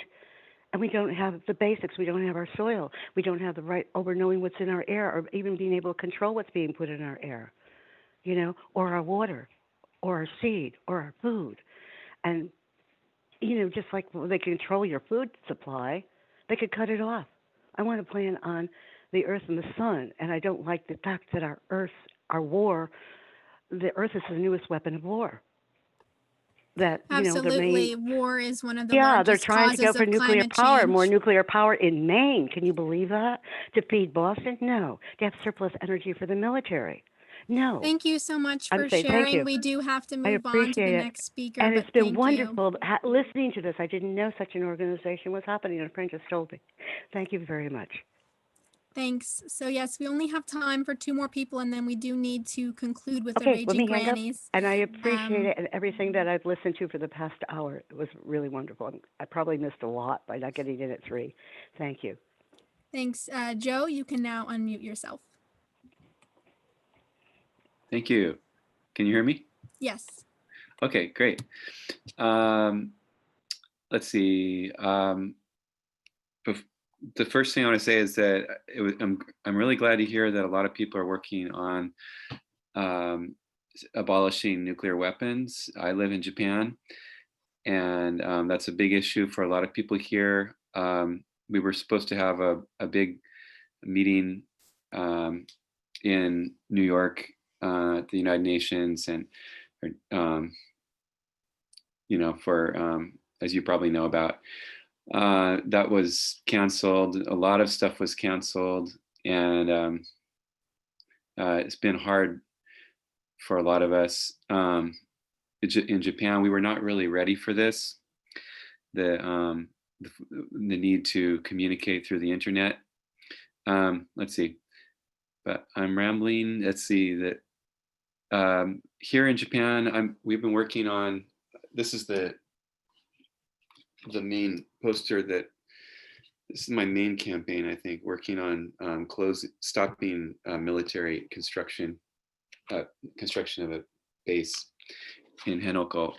And this is the dugong, which is a beautiful animal that lives that swims in the sea, just like beautiful dolphins, but very few people care about. Could go extinct, the people, and so we're working to protect that. The people here in Nagoya, a lot of them are risk takers and who are working on this campaign, and they came out all through every single week. On Saturday, we had demonstrations on the street, even when there were only 20 people sometimes who'd walk past on the street corner where we were. There were, the Japanese were so cooperative. The streets were empty for so long, but we were out there every week, and now it feels good because people have come back. Yesterday was our 199th demo, and let's see. Oh, I don't have screen sharing. Okay, I won't share my screen then. I had some photos I was going to show. Is it still? Oh, I can. Okay. I don't think we have time for it though. Unless I can find them right away. I have too many pages open. Maybe you could I post a link in the chat, Yeah. Joe, the photos. Okay. Yeah. So I won't do that right now. Anyway, people here are. We have. It's amazing to me that we do have some freedom of expression, and we were allowed to, even though there was a so-called state of emergency. There was nothing illegal about being on the street, and we were allowed to go anywhere we wanted to. In fact, we go anywhere in the country, and that's partly because, ironically, because of General Douglas MacArthur and the liberalization of Japan that happened in the post-war period. But yeah, we've had lots of. We had a really big meeting in January, right after New Year's and before the news about the coronavirus was coming out. We had we called it a New Year's party, and we were all packed into a tiny room. It's so funny because I didn't realize that we were doing anything dangerous at the time. Just wow, a lot of people showed up. I was thinking we'd have maybe 10 or so, but we had 20, and we had a kind of potluck dinner and had a good time. We were making grand plans for the new year. No, completely oblivious to the virus. But in Japan, there's been less than 30 people under the age, or no, now it's a little over 30 people who were under the age of 60 and died from COVID-19. So I think it has really been exaggerated, and I'm very worried about the future. But people are, it's all now that we're able to get out on the streets again, people are coming out, and we have all kinds of events that are being replanned again. So anyway, things that just want to say the good things are happening here in Nagoya, and there is hope. I'm getting hope from everybody. It's wonderful this communicating with everybody. Thank after you this so much, long Joe. period of isolation. Thanks. Thank you. All right, we have one more person that we can get to, and then we do have to transition to the Raging Grannies.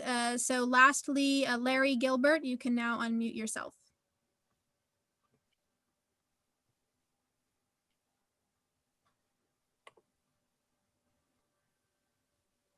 Hi, from the Villages, Florida.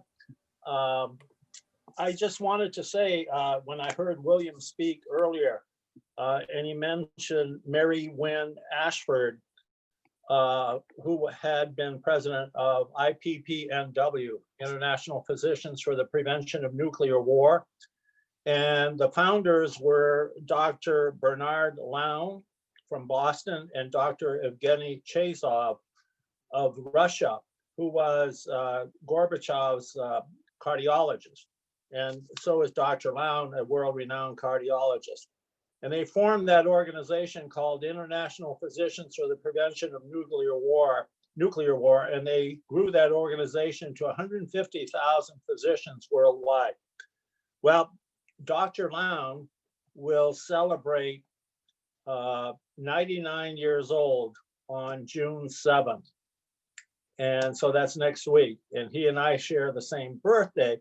And he's from Lewiston, Maine, where I served as mayor of that city. And we named a bridge in his honor between our twin city over the river called the Bernard Lown Peace Bridge. So I would recommend that people go Google him or go to YouTube and see him speak. His name is Bernard Lown. Think of the word clown and remove the C. So anyway, I just thought it was great to see that Mary Wynne Ashford was a member of that organization. Also, Dr. Lown, when I was serving as mayor of our city, said, you're going to receive a letter from the mayor of Hiroshima. And sure enough, I did. And I joined Mayors for Peace, an international organization as well. So I just wanted to share that. So thank you. And by the way, I just also want to say, Greta, you do an outstanding job. And it's always pleasant to see your face and to see how hard you work for this organization. I want to thank you. Thank you, Larry. And now I want to introduce the Ottawa Raging Grannies. Bessa, you can now unmute yourself.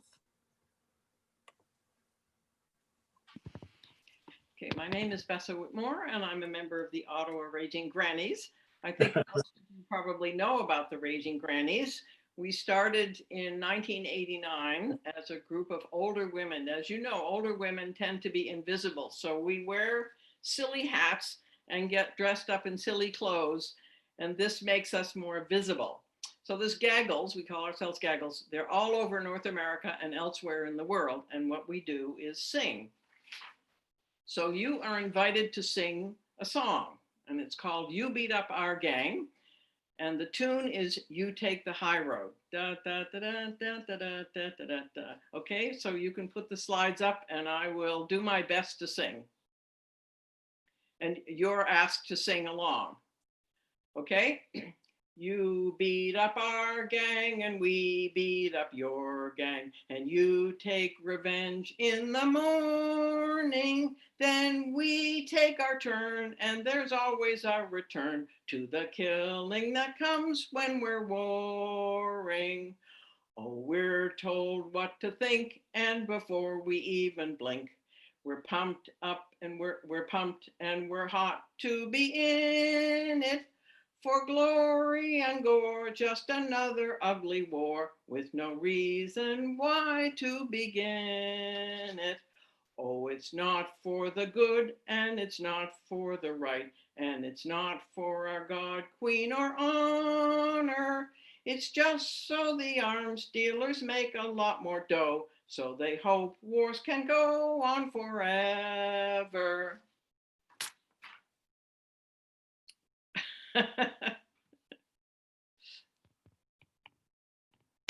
Wonderful, thank you. Would you like to introduce the video as well? Yes, we did a video together, and that's coming up next. Okay.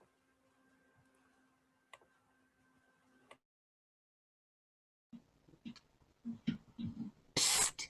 Want to know a way to have peace today?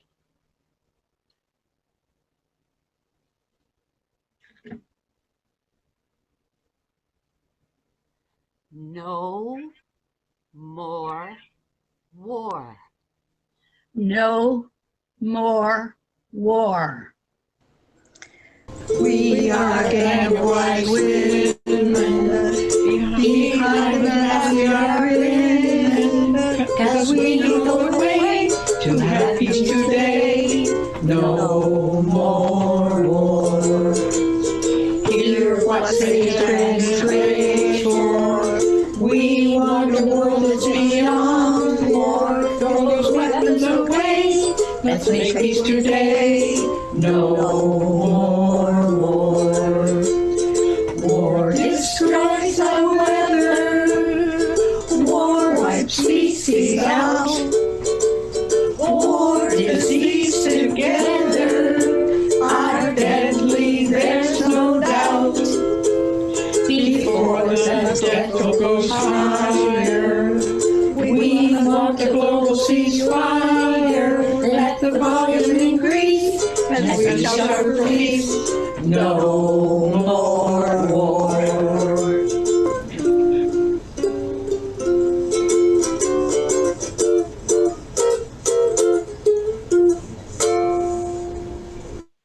So I'll just add that we expect to see you all next year. Sadly, there will be another CanSec, an arms trade show in Ottawa and next spring, we assume. And we will be there, and we hope you will all join us. Thank you so much. And that's a wrap. Thank you, Sandy. Thank you, Ottawa Raging Grannies, and all the participants for sharing today. That's the end of our virtual No War 2020 conference. And we do hope to see you next year, June 2021, in Ottawa to protest CANSAC, North America's largest weapons expo. And we will send a link early next week to this recording and all of the recordings from this virtual conference if you had to miss any part of it. But thanks again and have a great day.